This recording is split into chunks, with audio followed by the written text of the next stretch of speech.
Student, स्वागत है आपका एक बार फिर से मैथ मस्ती 2.0 में। तो आ गए गुणनफल प्रमेय और शेषफल प्रमेय इस वीडियो में सीखिएगा।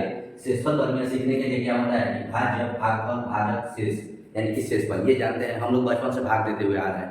जब भाग देते हैं तो किसी संख्या से किसी संख्या में भाग देते हैं, ठीक है ना। आइए पहले हम एक एग्जाम्पल लेते हैं। इस एग्जाम्पल के माध्यम से फिर हम लोग समझते हैं कि कौन भाजक होगा, कौन भागफल होगा, कौन शेषफल होगा, कौन भाज्य होगा। पहले हम एक एग्जाम्पल लेते हैं। मान लीजिए कोई संख्या है, ठीक है ना। मान लीजिए हम लोगों को 35 में भाग देना है किसी संख्या से। हम लोगों को 8 से मान लीजिए हम लोगों को भाग देना है, ठीक है ना। हम लोग को 8 से 35 में भाग देना है। तो हम लोग क्या करते हैं कि 8 से भाग देते हैं 35 में 35 में। तो ये क्या होता है, 8 का पहाड़ा हम लोग पढ़ते हैं 8 चौका 32। 8 चौका क्या हो गया 32, और 35 में से घटाएं तो क्या हो गया 3 आ गया, ठीक है ना। भाग देने के बाद हम लोग घटाते हैं, 5 में से 3 घटाएं तो 2, और 5 में से 2 घटाएं तो 3, और 3 में से 3 घटाएं तो 0, यानी कि हम लोग को क्या मिला 0, 3 मिला। इसी को हम लोग शेषफल या शेष कहते हैं। इसे हम लोग शेषफल या शेष कहते हैं, ठीक है ना। शेषफल के नाम से जानते हैं। और बाकी चीजों को हम लोग कैसे क्या जानते हैं, ये सब चीजों। तो इसमें जो है 3 शेषफल हो गया। 8 को हम लोग क्या कहेंगे, 8 को हम लोग भाजक कहेंगे, ठीक है ना। 8 को भाजक, और इसे हम लोग भाज्य कहेंगे। 35 को हम लोग भाज्य, ठीक है ना। और इसको जो हम लोग कहेंगे भागफल, ठीक है। इसको हम लोग क्या कहेंगे, 4 को भागफल। इस तरह से ये शेषफल प्रमेय होता है। क्लास 9 में यूक्लिड थ्योरम है, या यूक्लिड थ्योरम लेमा भी है। यूक्लिड महोदय ने भी इसे बताया हुआ है कि अगर कोई प्रमेय ए है, a = b × q + r, ठीक है ना। अगर a कोई पोलिनोमियल है तो, और a और b कोई पोलिनोमियल है, जहाँ पे a और b कहीं पूर्णांक हो सकते हैं, ठीक है ना, तो जीरो नहीं हो सकते। जहाँ पे a ≠ 0, यहाँ पे जो है भाज्य कभी भी जीरो नहीं हो सकता है। और शेषफल जो है, शेषफल हमेशा भागफल से कम रहता है। ये बात ध्यान रखना होता है। शेषफल हमेशा भागफल से कम रहता है। तो ये बात तो हम लोग बचपन से समझते हुए आ रहे हैं, जानते हुए आ रहे हैं। अब इस चीज को हम लोग पॉलिनोमियल यानी कि बहुपद में हम लोग कैसे जानेंगे। किसी बहुपद को हम लोग भाग दे करके देखते हैं। अब इसे रिमाइंडर थ्योरम यानी शेषफल प्रमेय को हम लोग बहुपद में एक एग्जाम्पल के माध्यम से समझते हैं। जो एग्जाम्पल है, हम लोगों को x + 4 से 4x3 3x² 2x + 3 में भाग देना है। तो हम लोग पहले भी सीखे होंगे। आप इस चैनल पे नए हैं तो पुराने वीडियो में देखेंगे कि हम इस तरह का भाग सिखाए हुए हैं, ठीक है ना। चलिए हम इसको भी देखते हैं। हम लोग भाग देने का प्रक्रिया क्या करते हैं कि भाग देने के लिए हम लोग क्या करते हैं कि पहले संख्या को घटाने की कोशिश करते हैं। x से x³ को घटाएंगे तो x से x³ यानी x² में x से मल्टीप्लाई करेंगे तो x³ आ जाएगा, और जब 4 से मल्टीप्लाई कर देंगे तो 4x³ हमें प्राप्त हो जाएगा, ठीक है। और इस 4 से इस 4 में मल्टीप्लाई करेंगे, प्लस है तो प्लस का सिंबल लिखेंगे, तो क्या मिलेगा हमें 4 से 4 में मल्टीप्लाई करेंगे तो हम लोगों को मिलेगा 16 मिल गया। और x² है तो x² लिखेंगे। भाग में हम लोग जानते हैं कि घटाते हैं तो घटाएंगे तो माइनस और प्लस माइनस होगा। इस चीज को सिंबल को हम लोग भूल जाएंगे। ये माइनस प्लस कट करके 0 आ जाएगा, ठीक है ना। ये माइनस प्लस में है, ये माइनस में कट करके 0 आ जाएगा, यानी कि ये कट जाएगा, ठीक है। अब देखिए यहाँ प्लस में है और ये माइनस में है, ये संख्या माइनस में है। तो 16 में से 3 घटाएंगे तो क्या आएगा 13x² आएगा, क्योंकि माइनस की संख्या ज्यादा है। और यहाँ माइनस है तो हमें क्या करना होगा, यहाँ माइनस लिखना होगा। x में 13 से मल्टीप्लाई करेंगे तो 13x हो जाएगा, लेकिन यहाँ x² है तो x लिखेंगे तो 13x² हो जाएगा। तो हम पहले इसको लिख लेते हैं 13x²। भाग देने के बाद यहाँ की संख्या को यहाँ पे हम लोग उतार लेते हैं, ठीक है ना। इन संख्याओं को हम लोग उतार लेते हैं। अब फिर 4 से -13 में मल्टीप्लाई करेंगे तो -13 होगा 52 आ जाएगा, 52x आ जाएगा, ठीक है। इसे घटाते हैं। अब यहाँ पे हम लोग माइनस है और यहाँ माइनस घटाएंगे तो माइनस और माइनस मिलकर ये वाला माइनस और ये माइनस मिलकर प्लस हो जाएगा।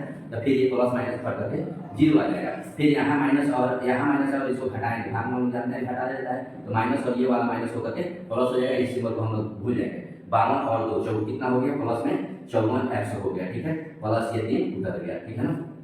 अब यहाँ पे हम लोग को 54x लाना है और यहाँ x है, तो हम लोग सिंपली प्लस दे करके 54 लिख लेंगे, 54 लिख लेंगे तो 54 मिल जाएगा हम लोग को, ठीक है ना। और प्लस है 54 में मल्टीप्लाई करेंगे तो कितने आएगा, 4 से 4 में मल्टीप्लाई करेंगे तो 4 × 16, थोड़ा इधर लिखते हैं, 4 × 16 तो 6 8 3 हो जाए। 4 से 5 में मल्टीप्लाई 4 × 20 21 216 आया। अब इसे घटाते हैं तो ये घट करके पड़ जाएगा।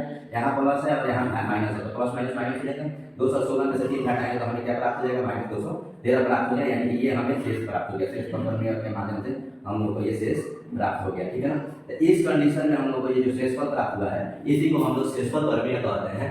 इसको अगर डिफाइन करना होगा तो हम आप देखिएगा कैसे लिखा जाता है, भाज्य बराबर भागफल गुणे भाजक जोड़ शेष। अब इसमें ये सारी बातें क्लियर कर दी गई है कि भाजक कौन है, भाजक, जिसमें भाग। अब एक चीज याद कर, ध्यान देने वाली बात है, इसका जो घात है पोलिनोमियल में हमेशा इसका घात जो होता है ना इससे कम होता है, यानी कि हमेशा जो है भाज्य बहुपद में भाज्य का घात हमेशा भागफल से छोटा होता है, भागफल का छोटा होता है, भाज्य का बड़ा होता है। इस बात को हमेशा हम लोग ध्यान रखेंगे। और जो क्वेश्चन आता है हमेशा रिमाइंडर से बड़ा रहता है, इन सब चीज़ों को ध्यान रखेंगे। तो इस बात का हम लोग शेषफल प्रमेय को हम लोग समझ चुके हैं। अगर कोई डाउट है तो आप कमेंट कीजिएगा।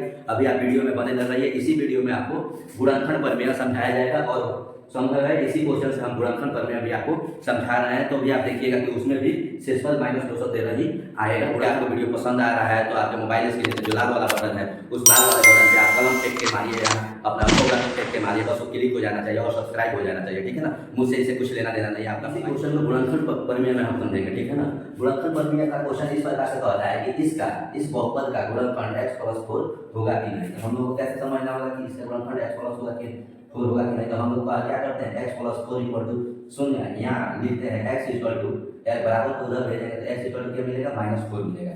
अब इसमें जहाँ जहाँ x है, ठीक है ना, वहाँ पे हम लोग क्या करते हैं, -x का मान रख देते हैं। आगे देखते हैं तो हम लोग को क्या प्राप्त हो रहा है, इसको हम लोग देखते हैं। जैसे यहाँ पे लिखा हुआ है 4x³ + 3x² + 2x+3, ठीक है। अब यहाँ पे 4 × -4 का पावर 3, क्योंकि x का मान -4 आया हुआ है और इसका पावर 3 प्लस 3x का पावर -2 है, -4 का पावर 2, ये +2 मल्टीप्लाई, इसका मतलब मल्टीप्लाई ही होता है, ठीक है ना। 2 ब्रैकेट x का जो मान आया हुआ है -4 जोड़ 3, x का जो मान है वो लिख दिया गया है इसमें।